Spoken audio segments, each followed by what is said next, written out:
Assalamualaikum warahmatullahi wabarakatuh. Perkenalkan, nama saya Jason Rizky Ramadan.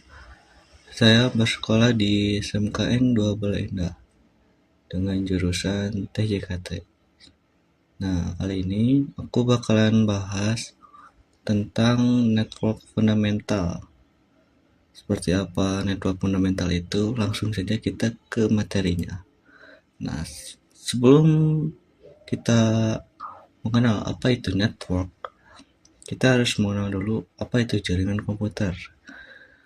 Nah, jaringan komputer adalah sebuah sistem yang terdiri dari dua atau lebih komputer serta perangkat-perangkat lainnya yang saling terhubung menggunakan media transmisi, baik kabel maupun nirkabel, dengan tujuan untuk saling berbagi data, informasi, dan sumber daya. Nah, mekanisme penghubung jaringan komputer yaitu salah satunya menggunakan kabel LAN, yaitu dari PC1 ke PC2 menggunakan kabel. Jadi PC1 menggunakan kabel LAN dihubungkan ke PC2 menggunakan kabel LAN juga supaya bisa berkomunikasi dan berbagi data. Kemudian ada metode menggunakan wireless atau nirkabel. Yang ini menggunakan Wi-Fi atau Bluetooth untuk berkomunikasi dengan PC1 atau PC2 dengan tujuan bisa berkomunikasi. Nah, kemudian sekarang ada topologi bus.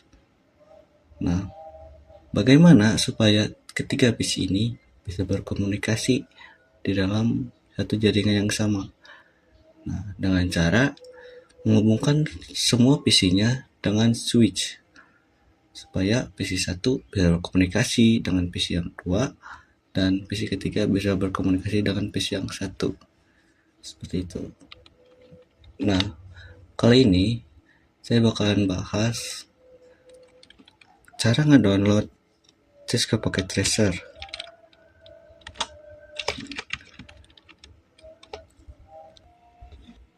Nah, kita ketik komputer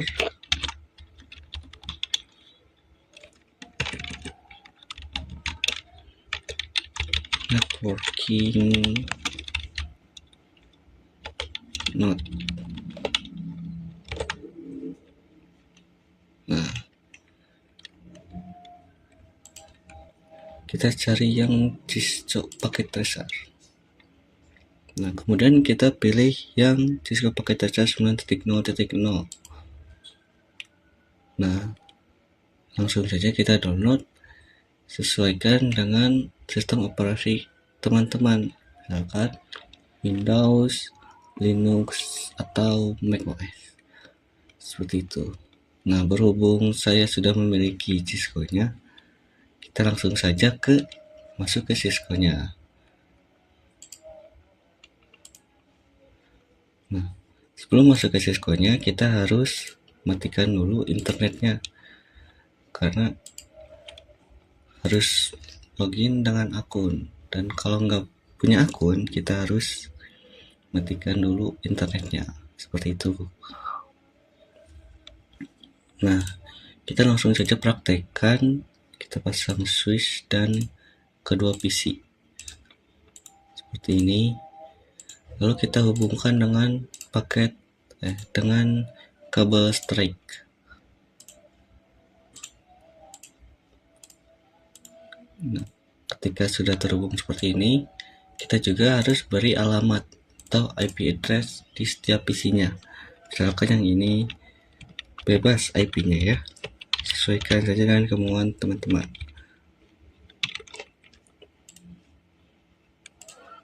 Nah, yang ini juga kita kasih IP-nya.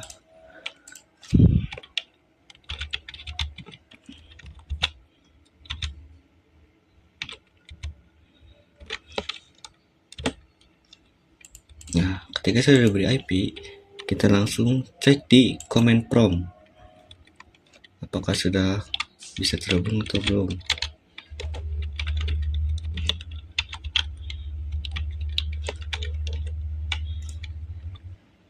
Nah, apabila jawabannya sudah reply seperti ini, maka jaringan kita sudah berhasil PC 1 bisa berhubung dengan PC yang di sebelahnya. Seperti itu. Kita langsung lanjut ke materinya,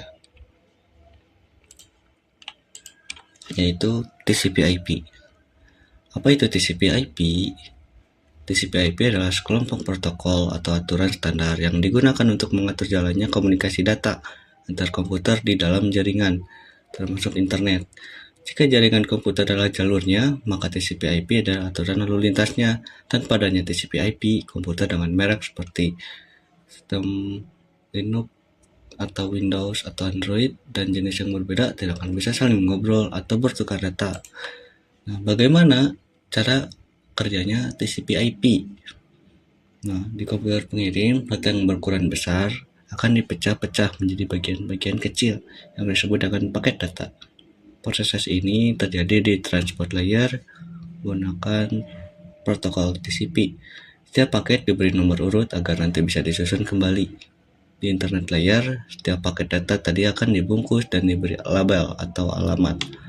Label berisi IP address dan IP address penerimanya. Kemudian yang ketiga ada paket-paket data tersebut dikirimkan ke jaringannya. Nah, paket-paket ini juga nggak harus melewati satu jalur yang sama. Misalkan jika jalur A macet, maka paket nomor 2 bisa lewat jalur B, dan seterusnya.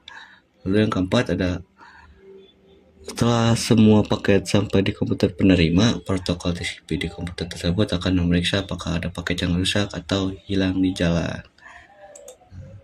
Nah, sekarang kita jelaskan apa itu perbedaan OSI layer atau TCP.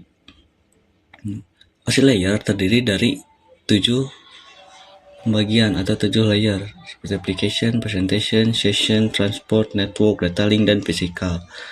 Sedangkan TCP/IP hanya memiliki 4, yaitu application, transport, internet, dan link. Atau juga application, transport, network, data link, atau physical. Seperti itu. Nah, kita hanya akan membahas transport layer saja. Nah, transport layer, apa itu transport layer? Transport layer itu digunakan untuk mengatur pengiriman data dan memastikan keandalan komunikasi antara aplikasi pada host yang berbeda. Ketika kita akan mengakses sebuah URL atau link pada layer application, itu akan diakses dan masuk ke layer transport, di mana transport layer ini akan menentukan apakah ini termasuk protokol TCP atau UDP. Nah, mungkin hanya segitu dari pembahasan saya. Apabila kalian ingin bertanya, bisa saja kalian komen di komentar. Terima kasih sudah menonton penjelasan saya. Wassalamualaikum warahmatullahi wabarakatuh.